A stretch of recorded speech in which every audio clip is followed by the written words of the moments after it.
All right, so thank you very much for joining us today. I am Kirsten Hutchison and I work in the Faculty of Humanities and Social Sciences. And I'm joined here with my colleague here, Francesca Fiore, who will be leading the session today with a bit of an overview of the Social Policy Department and what subjects that we have on offer and what courses, with a little bit of insight into it all.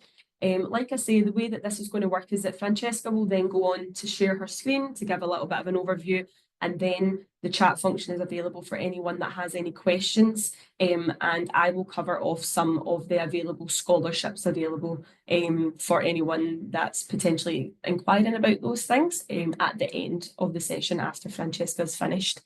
So if you would like to just give us a short introduction, Francesca, as to who you are, what programs that you teach on, and then we can get into the overview. Thanks. So good morning, everybody, and thanks for coming. Thanks for joining us today. So I am Francesca Fiori. I'm a senior lecturer in social policy. I work in the Department of Social Work and Social Policy.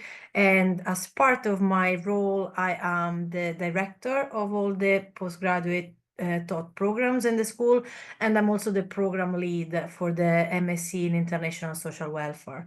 So as part of my role, I guess I've got an overview of all the programs that we offer as a department. And so that's the purpose of me being today, is basically talking to you through the programs that we offer, what are their main features, why they are unique, why you should consider signing up for one of our programs, and then we'll be here to answer your questions. Let me know if you want me to start. Shall I start with my presentation now? Okay, good. Okie dokie. I'll just make sure we can see what.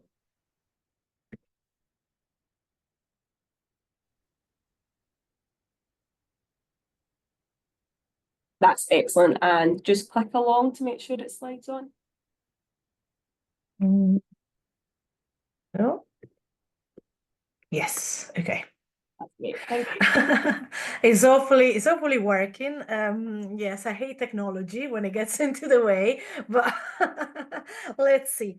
Okay, so as I said, I am the director of postgraduate taught programs within the Department of Social Work and Social Policy. And today I'm here to introduce you to the range of MSc programs that we have on the kind of social policy side of the department, which is quite a few. And so I'll be talking about the MSc in Social Policy, including with this variation social policy and research methods, the MSc International Social Welfare, the MSc Health and Social Policy, and then the MSc Criminology and Social Policy. Now, so we do offer a range of program, and each one is unique and might be more or less aligned with your personal interest and your kind of future career prospect. I have to say that they do share some commonality, at least in terms of the kind of broader overarching aims.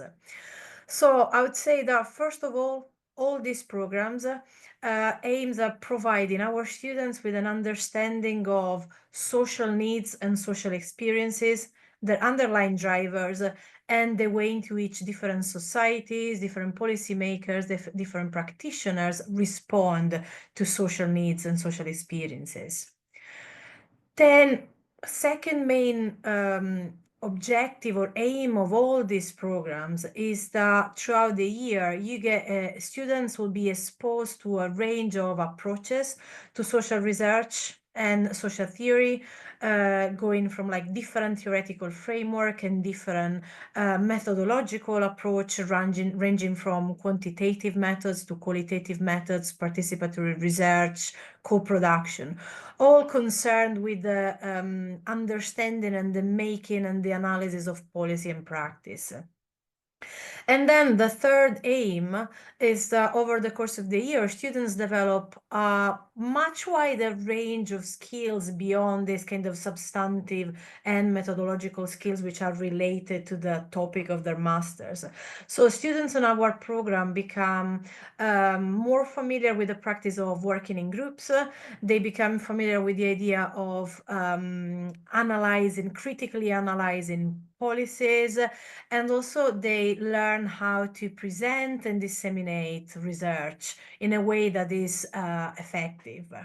And so these three main aims get like achieving substantive knowledge of social problems, developing the skills to become social researchers that can deal with policy and practice issues, and then being able to communicate, disseminate research. Then these are the three main aims which are common to all our programs. It doesn't really matter which kind of pathways you decide to go down to. But then each program is unique and specific and helps you to develop a certain skills within a certain areas of social policy.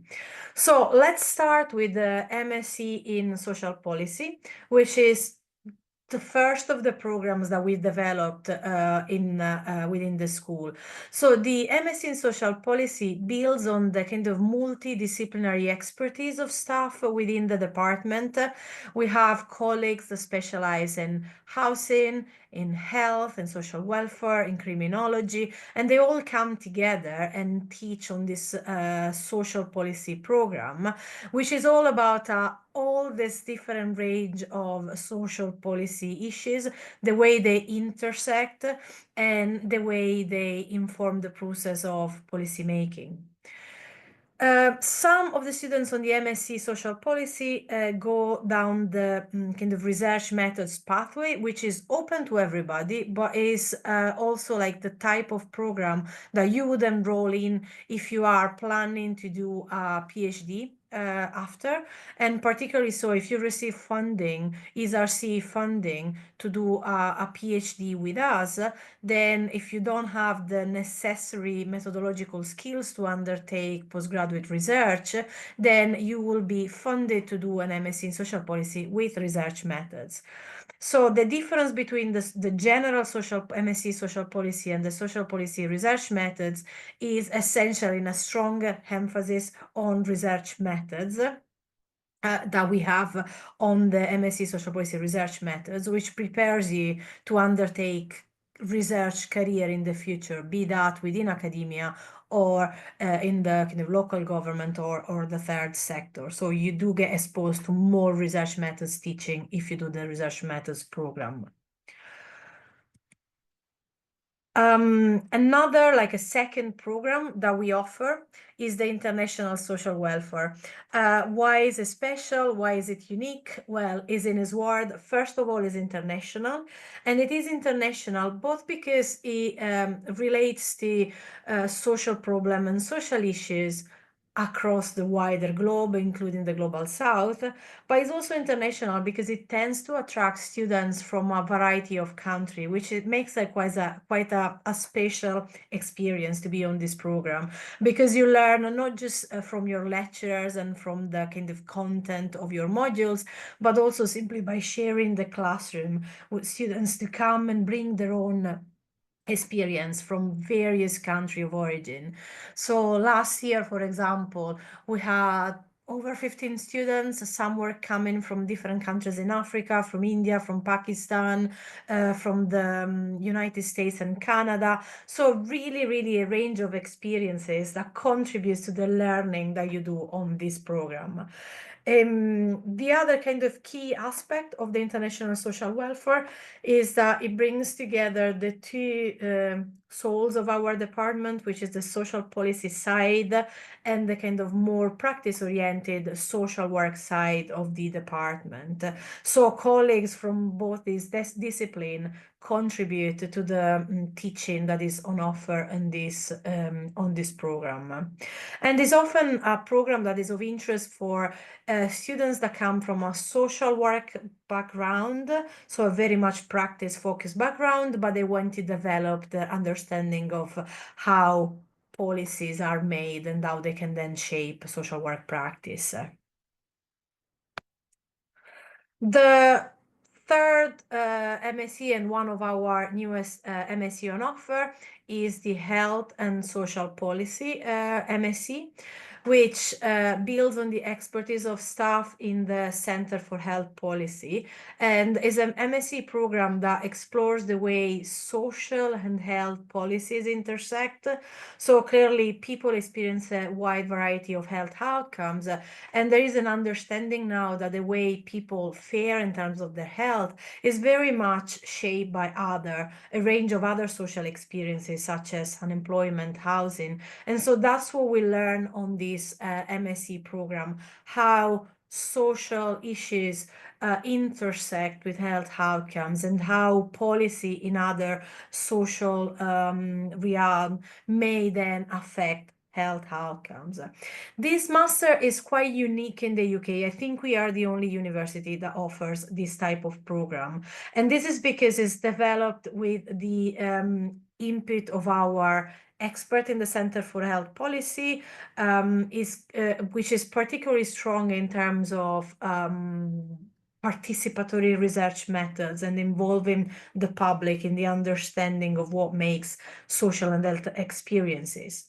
And another unique point, although this is not going to be a unique aspect and feature of this program from next year, because we are opening up this opportunity to all the other programs, is the fact that you can do a placement-based dissertation, which means that you get to spend some time working either with a local government or with third sector organization, and you have the opportunity to develop a research project which informs the work of this organization. The last of our range of program on offer is the MSc in Criminology and Social Policy. This is, at the moment, is still a January start program, so might be particularly appealing for those of you who don't feel ready to start their MSc studies in September, but they're happy to consider a later start. Although we are hoping to bring it back together with and align it with a September start in the future. But for the next year, it will run as a January start program. And again, and this is again because our department is quite varied in terms of expertise. This program has been developed building on the unique contribution of our criminology colleagues. So if the area of social policy you are more interested in and concerned in is relates to criminal justice, punishment, and etc., then this master program might be the master program with you. And it covers a broad range of issues such as crime, gender-based violence, media and crime, health and migration, and so on, and aims to develop your skills as qualitative researchers predominantly.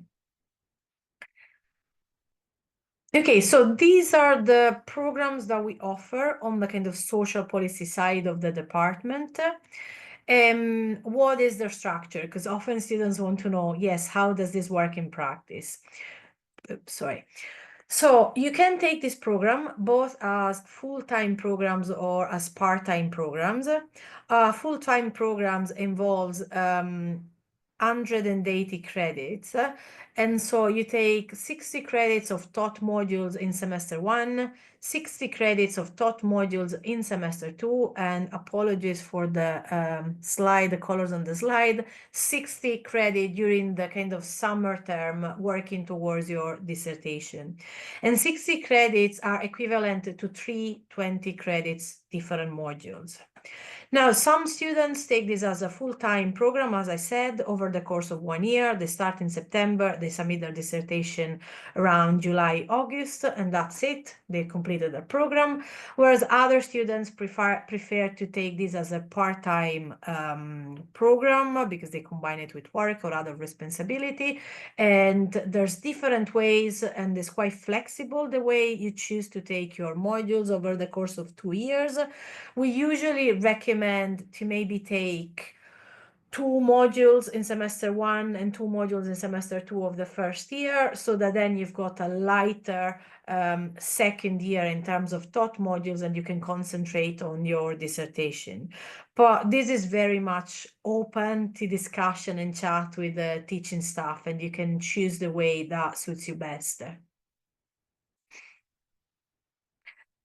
Each program is constructed in this way. There are usually 2 to 3 core modules, which are the kind of characterizing elements of the programs and are mandatory and students have to take. Then there's usually an option of methods module, so students can take either quantitative or qualitative methods depending on their prior learning or depending on what they want to develop while on masters. And then there's a range of optional modules on offer. Some of these optional modules are modules that we offer as Department of Social Policy and Social Work, and tend to be modules that can be mandatory for the other MSc programs. And other of these modules are on offer, like are modules that are developed and are on offer across the Faculty of Humanities and Social Sciences. And then there's a possibility then of doing a dissertation, and depending on the program, on the master program you're in, you might have different pathways for the dissertation. I'll explain that later in greater detail. So this is the kind of structure for the international and social welfare, I believe. Sorry, because my slides are covered.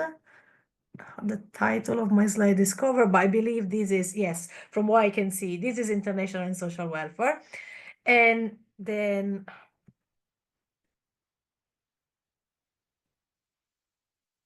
this should be the social policy one. Yes, thanks for nodding, because I can't see the title of the slide. So this is the structure for the social policy MSc. As I said before, core modules that you have to take because they kind of characterize your pathway of study, and then the option to mix and match from other programs within the department, but also from the kind of wider offer across the HAS faculty, so that you can then develop a program of study that really fits your research interest and your future career prospects, and then a dissertation. And this is health and social policy. So you see 3 core modules mostly related to health and health research, health in international perspective, and then again the possibility to pick modules from kind of social policy area, from criminology, from gender studies, and so on.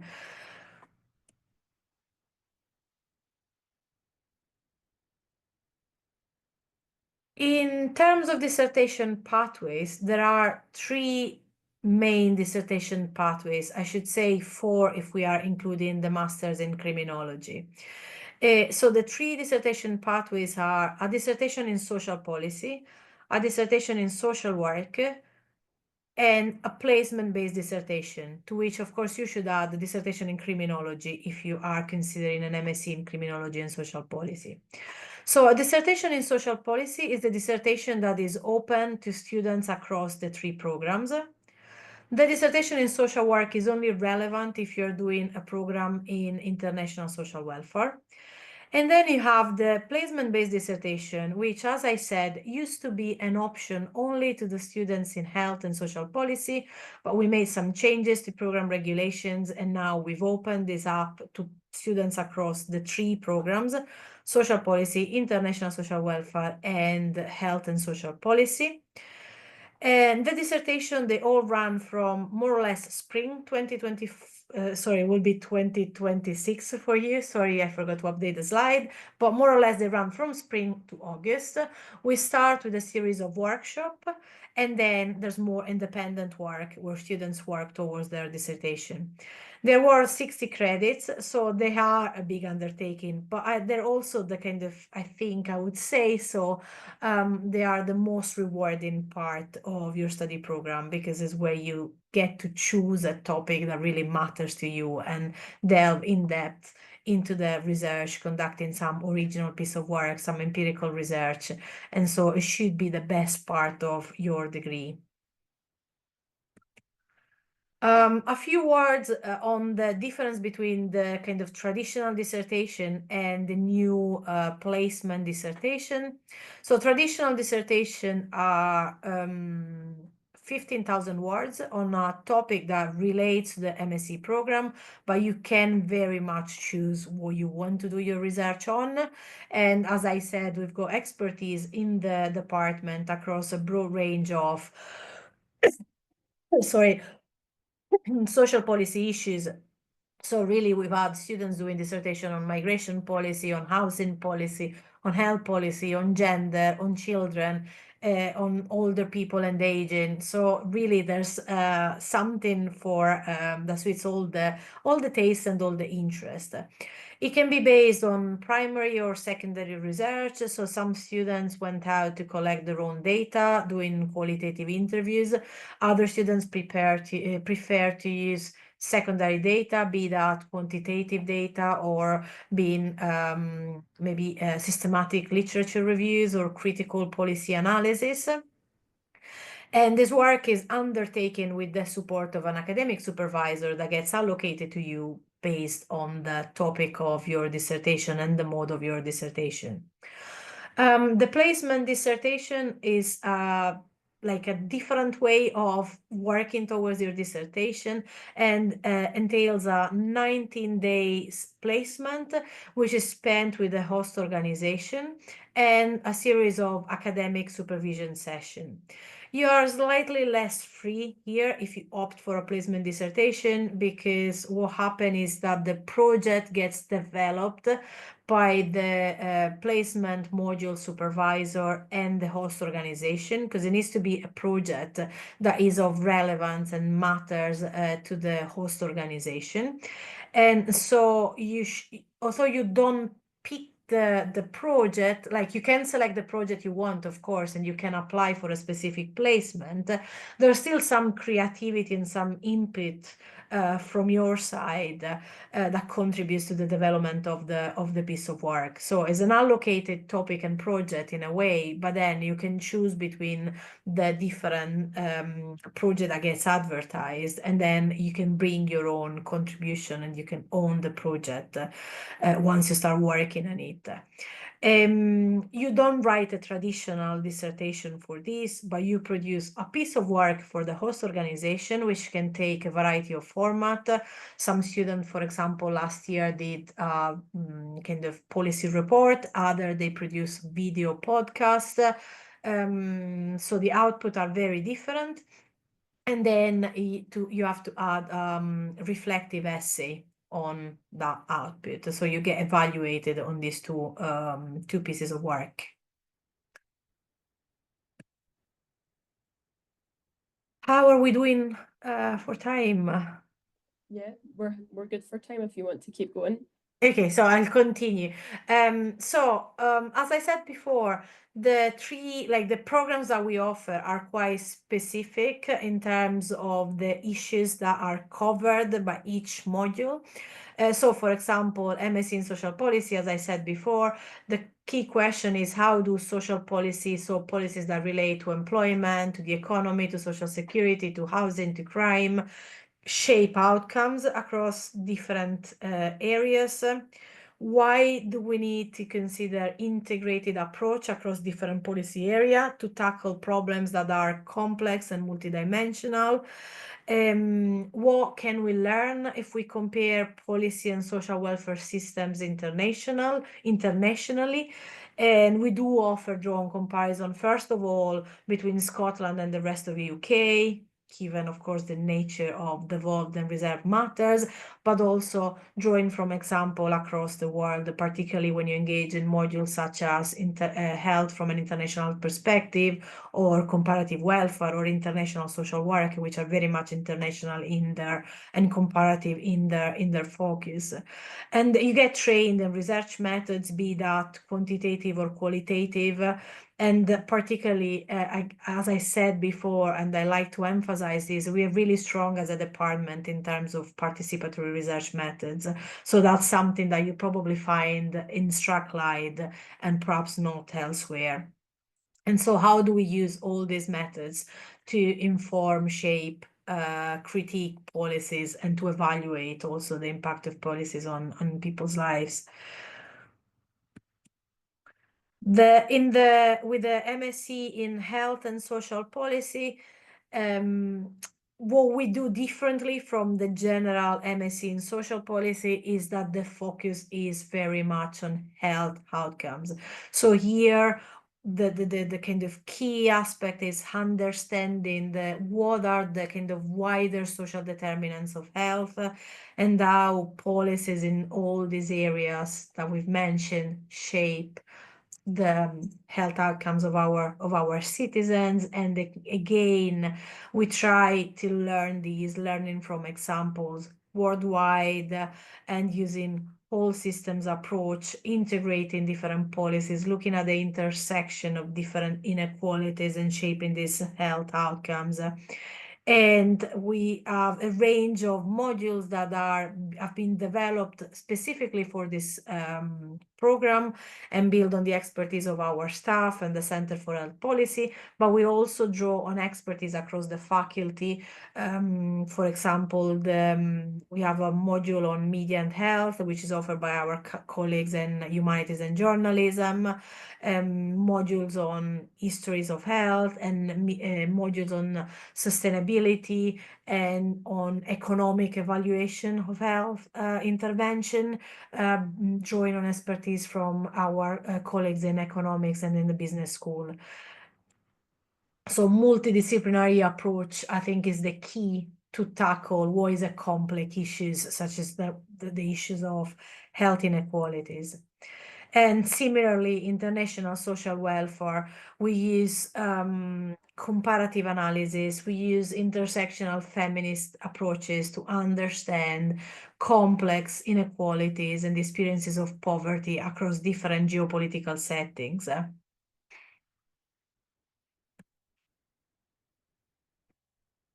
So the majority of our substantive teaching happens in person on campus, and we've got very different formats. There are standard lectures where you'll have a lecturer that will introduce to the key topic of the week for the module, but we also have more interactive sessions such as seminars where students take the lead by preparing in advance, presenting work, or discussing topics. We do make an increasing use of hybrid option, particularly to have one-to-one meetings with the students, but also for a series of supporting academic skills workshop that are often delivered in person, but also recorded and made available on our online learning platform. Our online platform is called My Place. It's very similar to other platforms that are used across other universities. And that's the place where you'll find all information like slides, reading lists, assignment guidance, additional videos, notice, and so on.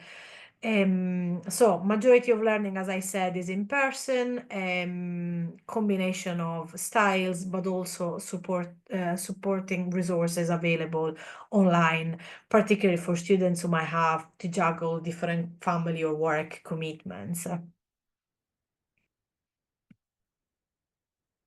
So this is a provisional timetable based on the way we run the program this year. We can't really promise that will be the same next year, because timetabling is always a very difficult exercise.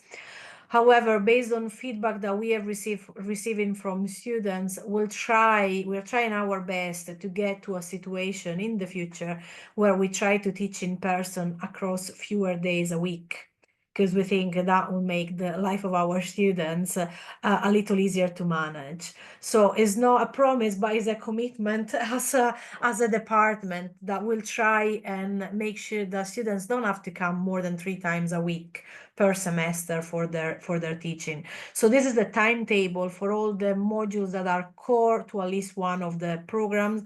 Remember that you only take a maximum of 3 modules per semester. So worst case scenarios, you really have to come on campus 3 days a week, but hopefully things are combined in a way that you only need to come 2 days a week, which makes study and life a little bit easier, as I said. How does your work get assessed on these modules? Well, there's not one single way. Our colleagues are really creative in terms of the way they assess the work on their modules, and often the choice of methods to assess your work and the assignments depends on the subjects and the topics that are covered, the methods that are used in the class. But what we think is that this mixture of assignment makes the program interesting, entertaining, but also helps you to develop a series of soft skills that you will then need for as you progress into the workplace as MSc graduates that are going to work in the area of social policy. So, for example, some of our modules are assessed through presentation. Sometimes these are individual presentations, sometimes these are group presentation. Other colleagues ask students to produce podcasts.